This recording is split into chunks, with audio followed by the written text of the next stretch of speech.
All right, today is the day, and we're doing something a little bit different on this video. We're going to be doing I think I might call it the not so live stream, meaning that kind of the format of a live stream, but I don't think it's going to be live. I don't have one of those little consoles that some of these live streamers use where you can push a button and it switches to your screen or something like that. I think I'll just jump in and edit this thing and put in videos or little segments or a picture or something I might be talking about, make it a little more interesting, and it gives me the chance to maybe screw up a little bit more often and lose my train of thought and wander off and then just edit that out. Anyway, this is going to be the live stream, or the not so live stream. Anyway, I'm thinking also maybe making this kind of a regular video series, something I might do just like once a month. Fill in maybe some of those dead times when I'm working on a project that just hasn't created a video to put a video together. Anyway, let me know what you think. The only thing with doing this format is I might wander off into topics that aren't related to either project that we're working on right now, the Airtain Leviathan. Now, one of the things that makes this maybe a little bit of a problem is that those in the know, the gurus of the YouTube algorithm, that when you stray from your content, then it makes it hard for YouTube to understand who it's supposed to be feeding this content to. But in the same breath, they say you should also be doing this kind of content so that the viewers get to know you personally and build a connection with whoever's producing the content of that channel. So we're just gonna, I guess, wing it, throw in here what we may. I think we might drift off into some topics that are way away from the automotive world, but we'll try to keep it as close as we can. One thing we can do is in the comments, if you put some questions down there, I will be going over questions. And I guess in this round, I will have to just cover some questions that are probably the most common things. And these are a couple of topics that I have repeatedly addressed, but they are the two top comments I think that people ask me about or make comments about that really should be addressed. Now we're going to use these comments here. I've just pulled a couple off of some of the videos that are typical of some of the things I get. And this one here from a David. What's the timeline for the project? Like, do we all check back in after retirement? If it's not done by the end of the year, I'll have to unsubscribe. Man, I just keep coming back to see the tiniest improvements or nitpicking panel. Let's go already. Put your other projects on hold and finish just this one. And a comment replying to that is like, I'll give you $10 million if all you got to do is finish it and the money's all yours. Yeah, like I really believe that guy. And also connected to that comment, boss, I'm starting to think you don't want to finish the car. I check in every few years. And oh well. And then down at the bottom, I have a comment by Larry, who kind of sums up the understanding of people out there that make these kind of comments or think that this thing should really be happening quicker. He says, come on, man, you take on so many other projects in this time. And from the looks of it, a new shop, I wonder if I'll ever see this thing done. Well, I don't know how Larry does his life, but when you have other projects like building a new shop, which is one of the things that have slowed this down, well, if your priorities are not building only the car, if it is not the only thing in your life, it does take a long time. And even if you were working on this full time, all the time, it would still take a long time. There are usually teams of engineers, people working in many different shops, buying products that are already manufactured to go into their projects. And those things still sometimes take a couple of years to get done. But in this time that I've been working on the car, yes, I have built a shop. I have also done a second addition onto the house besides the shop, and the apartment is part of that shop. I've also put the lean-to onto the back of the building that covers Leviathan. I've built a bridge across the canal out there that you may have seen. And I had a friend, and I think one of the comments that comes in here as well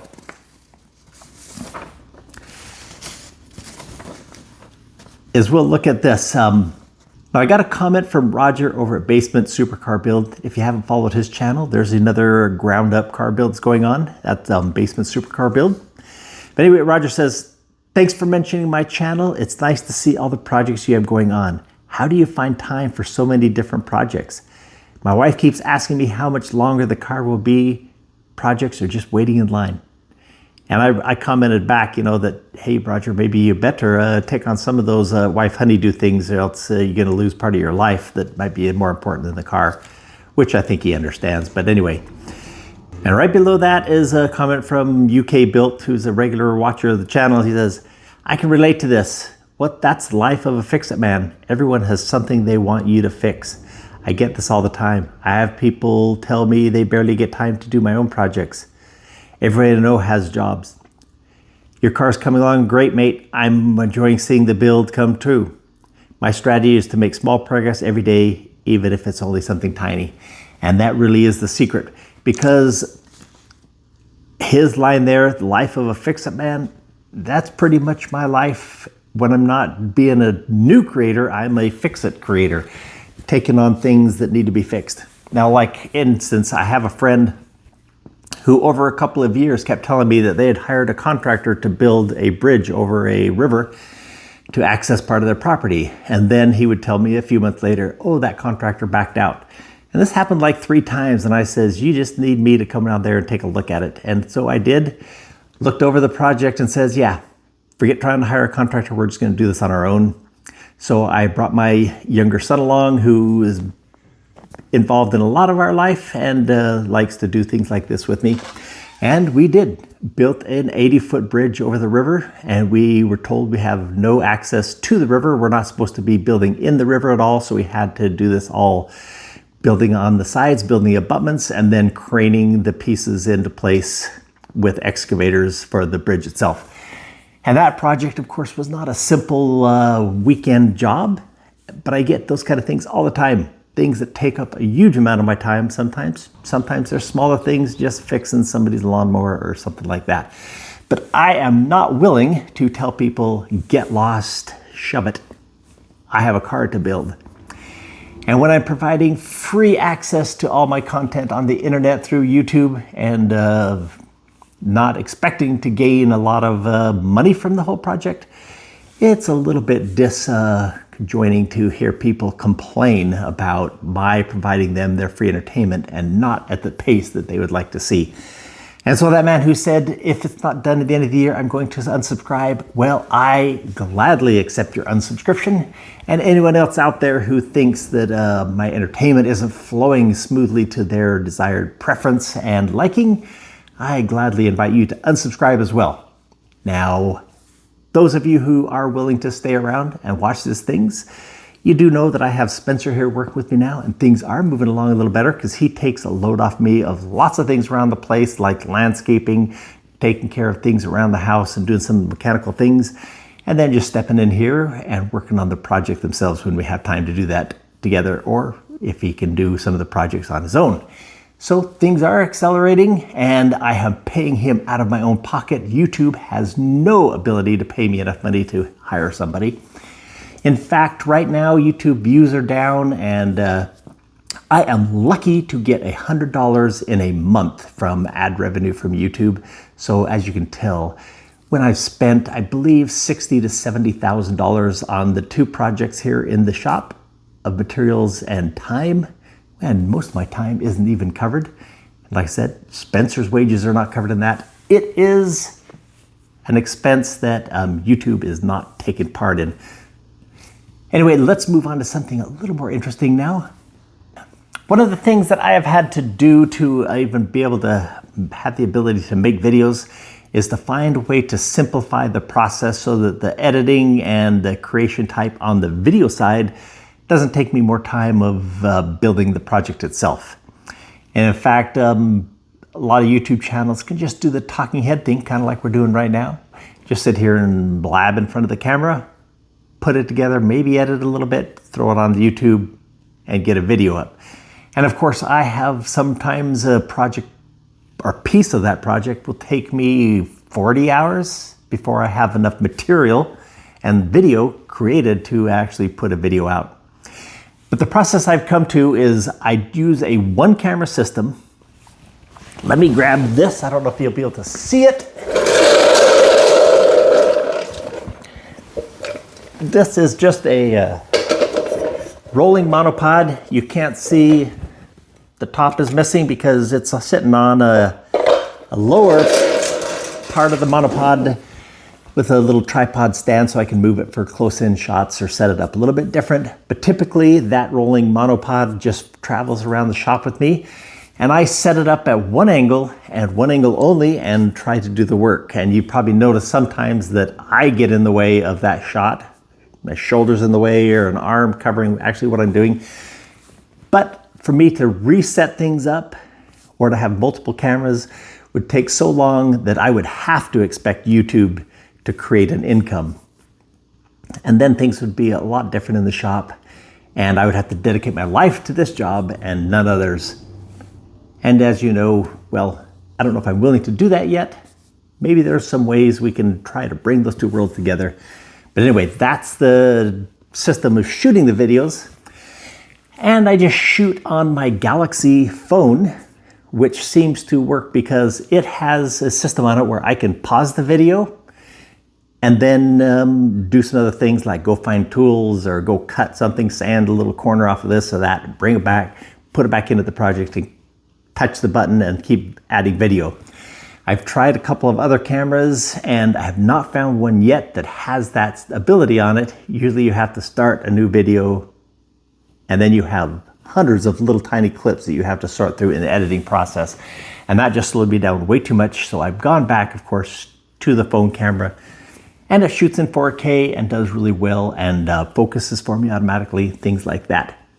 So anyway, after I've got video shot, I download it into a special file that allows me to go through and then rename everything and put it into little folders about what project it is, whether it's Leviathan, Arete, or sometimes I have a folder that's smaller like the doors or the bumper or whatever into smaller folders. Then once I have enough video put together, I can of course sit down and start dragging that into the editor, and I use Premiere Pro, and I've always just had for the last couple of years just a subscription with Adobe to have all their tools together. Anyway, once the video is edited, I will jump in and then watch the video a few times and run through it one last time and do a narration over the top of it, maybe do a little editing to that narration, and then I have a video ready to render and upload to YouTube. I've tried a few things in my videos over the years, and one of them that's interestingly I have never done is adding music into my videos. Now that's a couple of reasons to doing that. First of all, probably the main one is that if you do not time or have a music track that has a tempo that matches what you're doing and the style of editing and how often you clip and go, then the music's pretty much just an annoyance in the background. And what I mean by that is in my videos, sometimes I can show you something in just 3 seconds. That's all we really want to see is 3 seconds. If we understand what's going on in that 3 seconds, then we have a cut and we go on to the next thing. Sometimes you need to watch something for a good 15, 20 seconds to really understand what's going on in the video, and so that's a longer clip. But you can barely find music that has a 3 second, 3 seconds, 6 seconds, 20 seconds, 3 seconds. It's a timing nightmare to find in time music to it. And if it doesn't have that cadence, like I said, it's just an annoyance in the background. That does not mean that there is not music going on in the background sometimes. Well, a lot of times in the evenings when Spencer's gone home and I don't want to annoy him with what I want to listen to, and I'm just out here quietly putzing around, I will play music and then I have to edit it out. Of course, there are copyright problems. And if I have music playing in the background, the algorithm will sometimes, if it's loud enough and it can hear enough of a track of some music, it will hear that and say, hey, that is copyrighted music, and then that video would be banned. And that would be just a pain in the butt to try to juggle that kind of thing. So if ever I have a video and I'm shoot some video and I happen to be listening to some music that night, I will just delete the sound out of that thing rather than muting it back. And then just let my voiceover narration fill in the blanks on that lack of sound. So what do I listen to in the background at music at night? Which would be kind of interesting. What would be the ambient sound in the background? Well, typically it is smooth jazz. Now, one thing that YouTube does allow is that I can do a commentary on a movie or some music, and then that copyright is overshadowed. And so I'm going to do that right now. I'm going to play you a little bit of songs that I might be listening to. Now, this is a performer named Melody Gardot. I found her, I think, 3 or 4 years ago and have really loved listening to her music. Now, just a little backstory.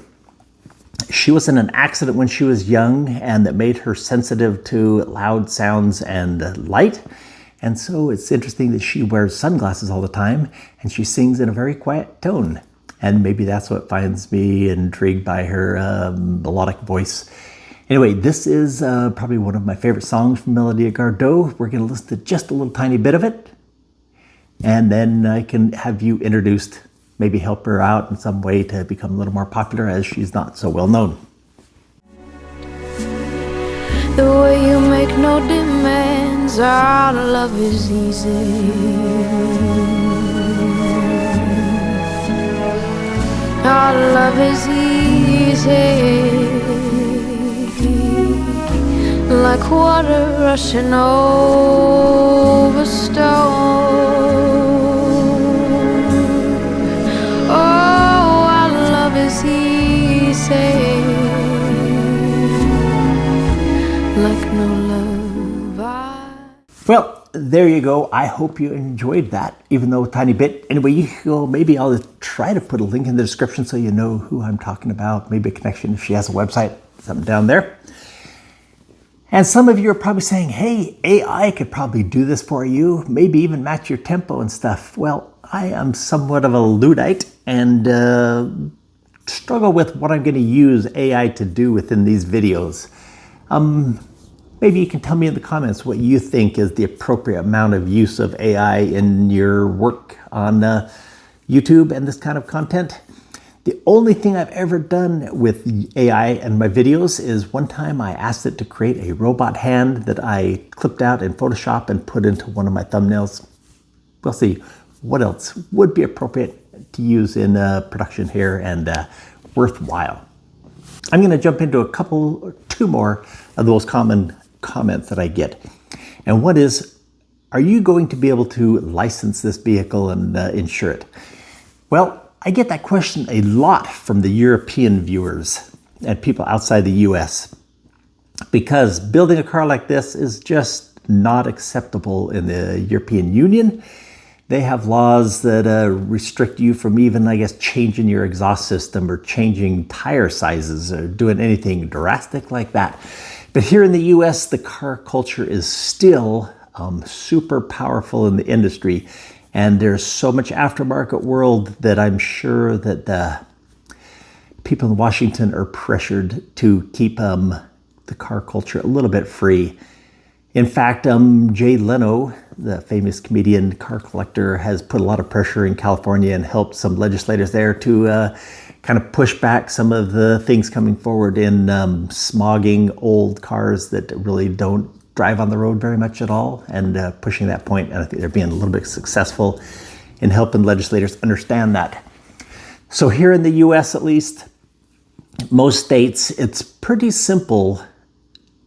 And I have to say that I don't have experience now for the last 10 years. I have not registered anything in over 10 years that was manufactured from the ground up, or at least positive from other vehicles at least as well. But still, I believe it's pretty simple. Insurance companies, there are very few that do it, but you can still find them that will insure some strange oddball vehicle. And in fact, insurance companies know that those kind of things are pretty safe investments on their side. The actuary tables show that people that own a home-built car or a rare kit car or something like that just don't drive it very much. And that's what they want to know, is how often you're going to drive it, how far it's going to travel away from your home on the road. And they just don't get many miles. And so they know that they're a pretty safe bet in the insurance world. So they're willing to do it. And it usually doesn't cost that much. It used to be that way with the expensive exotic sports cars, but that culture has changed dramatically with a bunch of young people being able to finance a car for 7 years and buy something they really shouldn't be driving. and they get out there and drive like maniacs and reckless and bash them up and then drive the insurance rates into the ground, because now those auxiliary tables show that it's not very safe investment for the insurance companies to cover things owned by a bunch of maniacs. But on the registration side, now one car that I did build from ground up, I could say, did take the process of going to the highway patrol, and they affixed a VIN number to it, gave it a new VIN number, and then I was able to go back to the Department of Motor Vehicles, and they accepted that as a VIN number they could assign to it, and they just basically created the car in that state and registered it. I watched, I think on VinWiki, if I can go back, I'll try to maybe see if I can find it and put a link in the description of him telling, one of the guys on VinWiki telling the story that he took a highly modified kit car development project they built, and the first person at the DMV, the Motor Vehicle Department, had no idea what to do with it. But then when the supervisor came out, basically rubber stamped the paper and says, "You're done." And he was dumbfounded, because he thought they were going to at least want to look at the car and see if it was safe. And he mentioned something to him about it, and they says, "We don't want to know if it's safe. If we claim it's safe, then we take liability for it. So we're sorry, but the unsafe liability may be yours. Have a good day. Go drive your vehicle home." Anyway, as I said, here in the US, not as drastic a problem as it is in other parts of the world. Sorry for you out there. Now the next one, which is probably the biggest one, is carbon fiber. I don't know how often this comes up, but it is really something that people have, I don't know what it is. We all love the look of carbon fiber, and we know that it is a great material, but some people just, I think, have been lulled into the marketing side of it and think that it is something greater than it really is. Now, I use a lot of S-glass fiberglass, which is stronger than the typical E-glass, which you find if you were to go down to your local auto parts store and buy a little packet of repair kit of fiberglass. That's going to be a low-grade E-glass. And for not much more money, you can go to and step up to an S-glass. And an S-glass fiberglass is only like 30% less strength and stiffness than carbon fiber. But the price difference is dramatically different. Let's say you want to build a structure out of 8 ounces of carbon fiber, and in reverse, you put 3 layers together of 4 ounces of S-glass. So now you have the same strength in the materials. Now with the S-glass, you can buy it for $5 to $7 a yard as compared to $45 for the carbon fiber. So you can see that you're saving $20 a yard at the very minimum versus what you're going to get in the carbon fiber. And there's also some strength characteristics that you have to look into that are beyond, or at least calling up what we're going to require in strength. Sometimes a material being more flexible can be considered a strength. And in carbon fiber, you are almost always after stiffness. And so if you want to build a canoe, you do not want to use carbon fiber, because the moment you go down some rapids in a river and hit a rock, the carbon fiber is going to fracture very easily. Whereas if you use Kevlar, who has very high modulus of elasticity, it's going to hit that rock and just flex. Even though the carbon fiber would be much stiffer if you were going to build something, say, a car chassis, where you want it to be stiff and not flex, well then certainly you would want to go with carbon fiber. But you can also reach the same amount of strength or stiffness by just adding more fiberglass. So the reason you're using the carbon fiber is, of course, to make it lighter. Now, if you are building a multi-million-dollar supercar or a Formula One car, why heavens, you would always want to go with carbon fiber. But if you were trying to build a car within a $30,000 budget and you're going to use that for structural, well, let me tell you, I cannot afford the $20,000 extra to add carbon fiber in there just to do it. And in fact, it would go beyond the price of the $20,000, because if you go back and watch my videos, most of the components are built from molds that were taken from a single plug in a process that I can't describe in this video. You'd have to go back and watch. But on pieces of that mold, I built the edges that make the little turnbacks on all the flanges out of a thin piece of sheet metal. And if I was going to do a carbon fiber part, I would want to do a vacuum infusion where I could get the resin ratio down as low as I could, because I am spending all my effort and money on trying to reduce the weight. And on my molds, if I tried to do an infusion, the vacuum pressure would just crumple that mold, bend all those little aluminum flanges, and it would be a disaster. So I would have to step up and produce molds that had large flanges, be reinforced to a greater extent, and so my molds themselves would have to have been 4 times more expensive. And everything just like that just gets compounded and added upon. So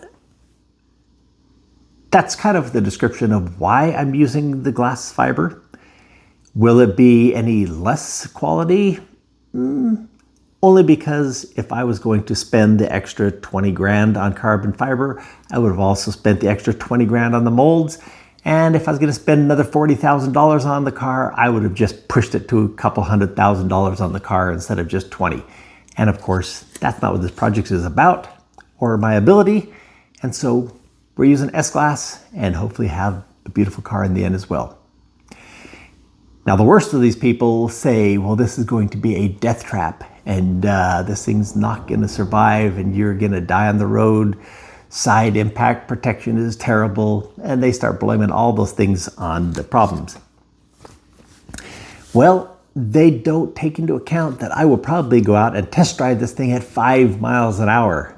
Drive it down the road, see if I hear any clunks and grinds, bring it back home, take a look at it. Go out the next time at 10 miles an hour, then 20 miles an hour, and just give this thing a shakedown from the slow speeds on up. See if I have problems and just keep working my way up, testing. There's going to be so much time involved in driving and checking things, retuning, trying different things. It's amazing that people that make these comments don't sit back and say, this guy is probably not going to go out and first day, first test, go out on the freeway and see if he can match speed at 80 miles an hour with all the traffic. Yeah. Anyway, long explanation of a long subject and carbon fiber. Okay, let's take on some current events. Now, lately, I have seen a lot of comments about the new Ferrari Luce, and I think, I'd say 99% of it's all been negative about Ferrari's new all-electric vehicle. And I would have to say they are just after clicks. I cannot believe the negativity and the bashing of this new car. And I would say I'm kind of neutral on Ferrari at the moment. Not so excited about them as I was in my past. And as you may tell, sitting right here in front of a poster about Ferrari, and maybe I'll put a link. I will put that at the end of the video, a card that will take you to my telling the story about this poster and how it was key in me becoming a Ferrari fanatic. And now I would say I am a 1960s Ferrari fanatic, or 50s and 60s Ferrari fanatic, and have kind of lost faith a little bit in the modern Ferrari world. And it used to be that Ferrari had kind of an essence and a stigma. That stigma is not a good word, but best described if you've ever watched the old version of the movie The Italian Job. Now, I know that in the beginning, in that introduction, it is a Lamborghini, but it just sets the mood and tone of what the sports car world was like in that era. It was just more of the gentlemen, although they were the rich people, but not always. Ferrari was a bit affordable back in those days when couple of guys could get together and buy one to become a car they would strip down and race on the tracks. And now it is unobtainable for most of the world. And they've pushed, just like all the supercar manufacturers, the technology and everything. And I don't blame them for that. They had to kind of accept this idea that we want to be in the racing world. And if you need $100 million to even be close to competing in F1, well, then you've got to get that money somewhere. And Ferrari, of course, had to keep going in that world.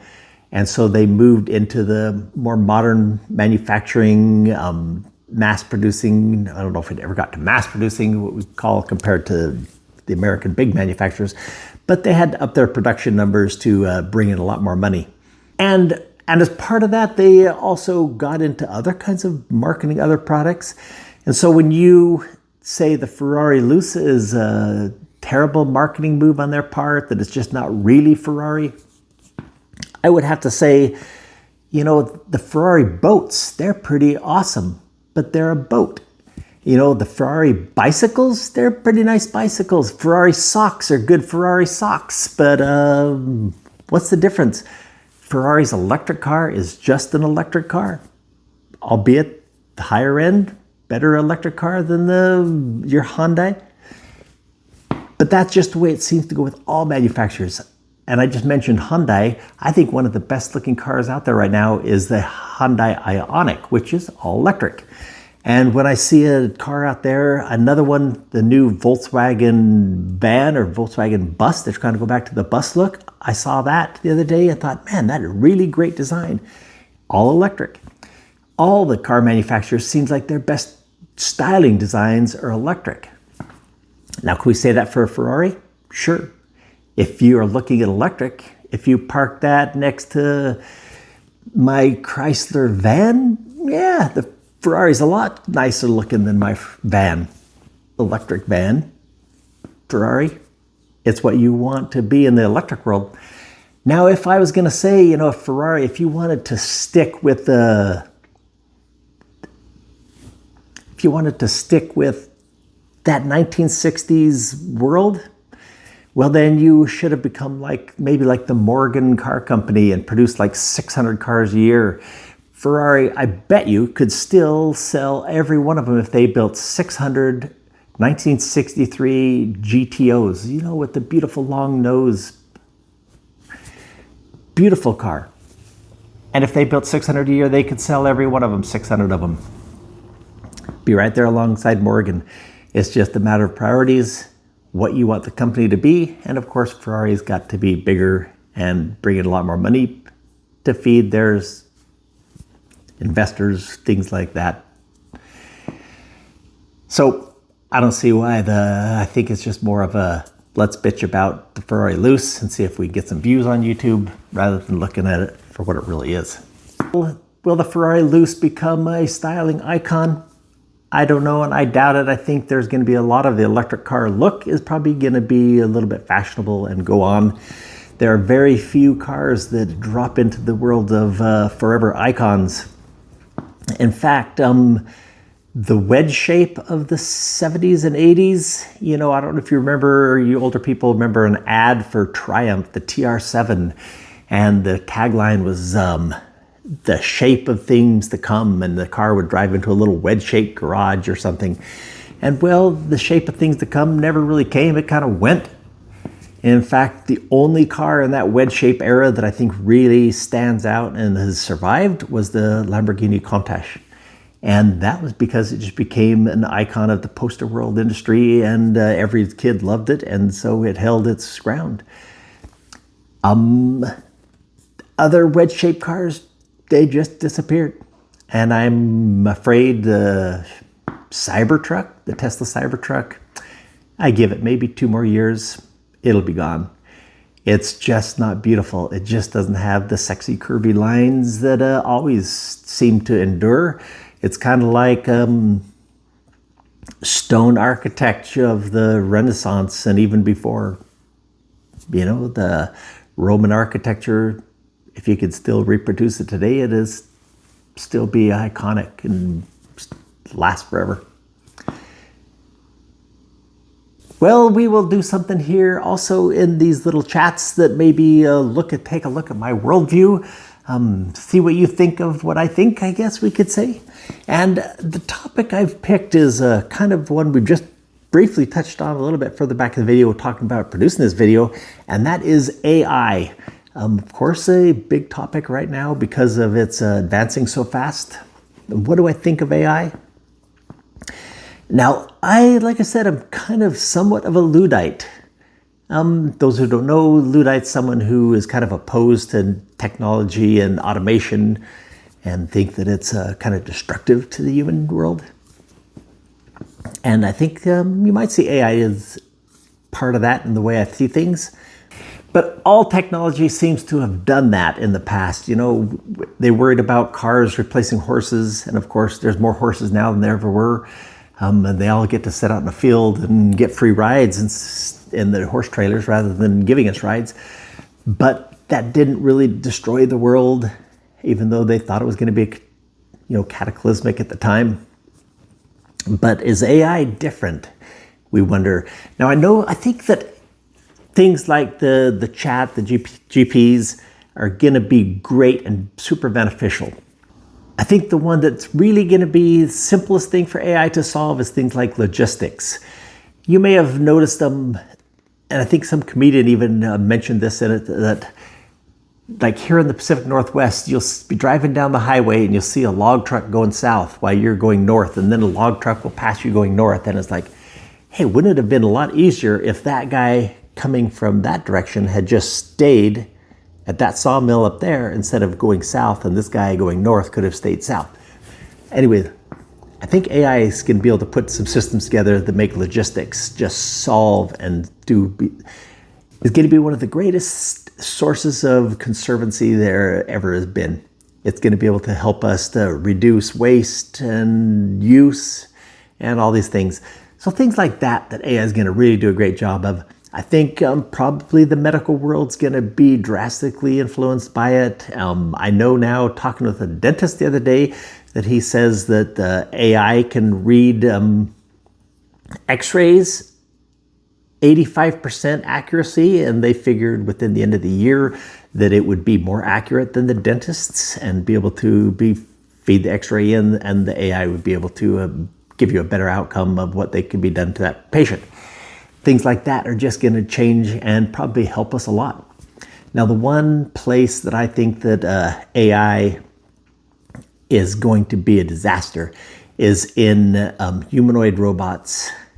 Elon, if his estimates are accurate, and he sees hundreds of millions of Optimus robots roaming the planet to help us out.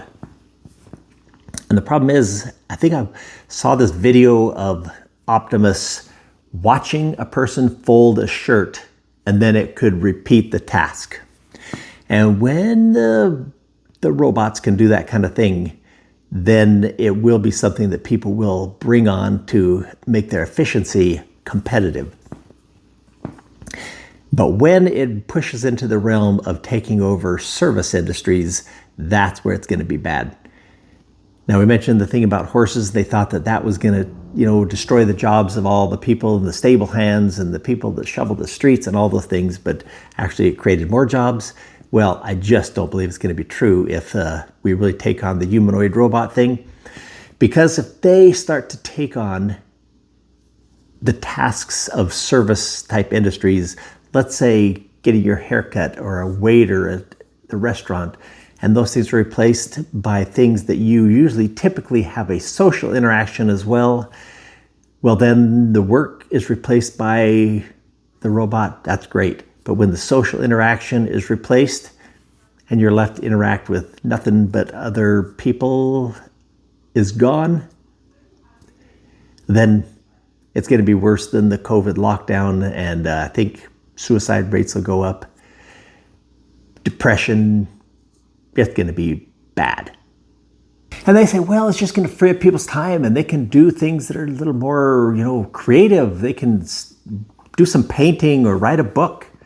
Well, then you're up a competition with painting against the AI, And writing a book against AI, say you want to write some kind of a self-help book when you're competing with an AI system that can research everything ever written about self-help and combine it into the most precise knowledge available, and that's what you're writing your book to compete with. Or you think you want to paint and paint as well as AI can, well, what happens when the AI can tailor a painting to you personally because it knows you so well? And in fact, I've come across these channels on YouTube of these pastoral settings of an Italian village with the river running through it, the people eating at the cafe, and this beautiful tenor voice singing in the background. And I'm sucked in by these kind of things because they're just so beautiful, and that kind of is a world I would kind of almost love to be a part of. But when AI can tailor that, not just this person that's creating the video now is kind of generally creating it, but when AI can produce that video that fits just exactly for you, then it's going to be almost impossible to just ignore it and look away. And the only way to do it was just to become a Luddite like me. Well, we'll see. Just to be able to just block that out. And it may have to be that we prepare a kind of a parallel economy of those that just don't want to be involved in it because it just takes us away. Because I can tell you right now that I have dumped Facebook, I have dumped Instagram, because I found myself sometimes sucked into doing some doom scrolling. And you never leave those times feeling better about, oh, I just enjoyed that last 2 hours that I just blew. I always feel guilty and like I should have been doing something else. And so I've dumped those things, and I almost feel like I need to get rid of YouTube, except for I'm kind of invested here. And I think there's still some good in those things. I haven't been played into the Facebook and the Instagram good side of it. Just never could find a way to successfully use those. But as I'm still here in YouTube, and I like to go find good things that other people are doing and have sometimes some just good entertainment, that I have to just be super selectful of what I do. And like I said, AI is going to make that awfully difficult. People are going to be able to create content that's, like I said, specifically tailored exactly what you want to see. And it's going to be hard to get past it. And I don't think that's going to be a good thing. And that topic's not too far off of that because I kind of use that as a lead-in. But I'm going to ask you where you think this channel should go. I kind of say I'm kind of a Luddite. And sitting right here in front of me where where this camera's sitting right now used to be the 3D printer. I have given it to a friend who also helped me work on a previous printer and kind of turned that over to him. The CNC machine here has been sitting here for a couple years now, untouched, and I haven't progressed on it. Should I get those two machines up and running and use those to do a little more accurate and precision on the future projects? Or should I push them out the door and get myself an English wheel and start producing old classic kind of hand-formed metals? Which direction do you think the channel should go? Which one would be more interesting to you? Anyway, that's kind of our topic and our coverage for today in this not so live stream. Again, let me know what you think about this kind of format, me doing this every an occasion, once a month, whatever it's going to be. Anyway, glad you stopped by. I told you I was going to put a video up here. We'll do that right now. Anyway, thanks for coming by. Come back. See us again.